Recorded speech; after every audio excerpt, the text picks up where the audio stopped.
कहते हैं कि एक बार राजा परीक्षित वन की ओर भ्रमण की ओर गए, तो वहां पर शमीक ऋषि अपने आश्रम में बैठे हुए थे, ध्यानस्थ थे, समाधि में थे। और समाधिस्थ होने के कारण ध्यान नहीं दिया कि हमारे आश्रम पर कौन आया है। राजा वन का भ्रमण करते करते थक गए, तो कहा, ऋषिवर, बहुत प्यास लगी है, भूख लगी है, आपके द्वार पर आपके राजा आए हैं, कुछ जलपान प्राप्त कराइए। अब इतना कहते कहते 2-3 बार कह दिया, शमीक ऋषि को सुनाई नहीं दिया। क्यों? क्योंकि वो तो ध्यानस्थ थे। और जब नहीं सुन पाए तो राजा क्रोध में भर गए। अब ये क्रोध भी क्यों आया ऐसे धर्मपरायण राजा को, जिनका पूरा जीवन धर्म में व्यतीत हुआ? तो कहते, इन्होंने आज अपने राजकोष में रखा हुआ स्वर्ण मुकुट पहन लिया था। वो स्वर्ण मुकुट किसका था? जरासंध का था। जरासंध दुष्ट प्रकृति का राजा था, जिसने बहुत क्रूरता करके धन अर्जित किया था, और उसी धन से उसने स्वर्ण मुकुट भी प्राप्त किया था। और वही राजकोष में रखा हुआ था राजा परीक्षित के यहाँ। पूर्वजों ने कभी किसी ने जीता होगा, तो वही राजकोष में मुकुट रखा हुआ था, सुंदर दिखाई दे रहा था।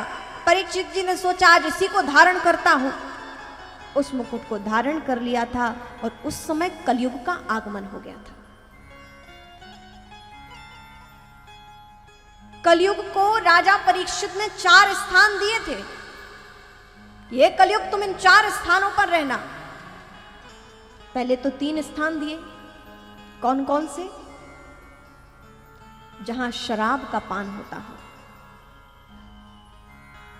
जहां मद्य शराब का पान होता हो, जहां दूत अर्थात जुआ खेला जाता हो, जहां बुरी स्त्रियों का संग होता हो। ये 3 स्थान कलयुग को दिए। कलयुग ने कहा, महाराज, ये 3 स्थान तो ऐसे ही हैं, मलिन है, कोई अच्छा सा स्थान दे दीजिए। तब प्रसन्न होकर जब अनुनय विनय की, तो कहा कि ठीक है, तुम्हें स्वर्ण में भी स्थान देता हूं, सोने में भी स्थान देता हूं। कलयुग बड़ा प्रसन्न हुआ और तुरंत जाकर स्वर्ण में प्रवेश कर गया। अब यहां पर 2 बात उपस्थित होती है कि कुछ लोग कहते हैं कि धातु में स्वर्ण सबसे श्रेष्ठ होता है, और यहां भागवत जी के हिसाब से स्वर्ण में कलयुग का वास है। तो उस धन में लक्ष्मी जी का वास समझे, पवित्र समझे, या कलयुग का वास समझे? और गीता में भी भगवान ने कहा, धातु नाम अस्मि कांचनम, धातुओं में मैं सोना हूं, भक्तों में मैं प्रहलाद हूं। तो स्वर्ण में भगवान का वास है या कलयुग का वास है? क्या समझा जाए? ध्यान से श्रवण करेंगे। जो अच्छी कमाई है, जो श्रेष्ठ मार्ग से कमाया हुआ धन है, जितना लाभ लेना उचित है, क्योंकि व्यापार का मतलब है लाभ होना। व्यापार लोग तभी करेंगे जब उसमें कुछ लाभ हो, लाभ से ही गृहस्थ जीवन का पालन होगा। तो लाभ भी कैसा, जो उचित मात्रा में लाभ लिया जाए। मैं निवेदन करूं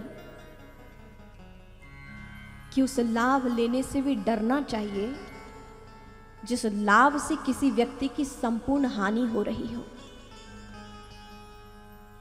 जीवन में सदैव याद रखना, इस बात को संकल्प करके रखना कि हम लाभ उतना लें कि किसी की संपूर्ण हानि ना हो रही हो। यदि आप ऐसा करके जीवन में लाभ लेते हैं तो आपको लाभ नहीं होगा। जो लाभ आपने प्राप्त नहीं किया उसके सदैव विपरीत आपको प्राप्त होगा। ऐसा लाभ लेने से बचना, प्रयास करना।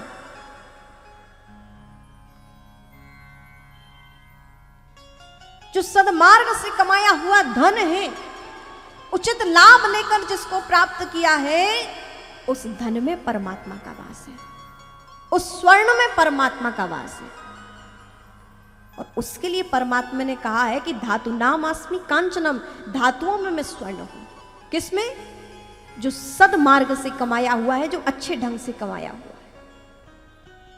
और जो बुरे मार्ग से चोरी करके, लूट के, घसीट के, छल से, दंभ से, दबाव से, प्रभाव से, अपवाद से जब ऐसा धन कमाया जाए तो उस धन में कलयुग का वास होता है। और जहां कलयुग का वास हो तो कलयुग को जहां स्थान मिला है, वो सारी चीजें उस घर में आ जाती हैं। ध्यान रखें। और आप देख भी लीजिएगा, अनुभव भी होगा किसी किसी को। बचना चाहते हैं तो मार्ग बदलिएगा, इस जो कार्य हो रहा है उसमें शोधन कीजिएगा। यदि संभलना चाहते हैं और अपने की और अपनों को सुरक्षित करना चाहते हैं तो प्रयास कीजिएगा।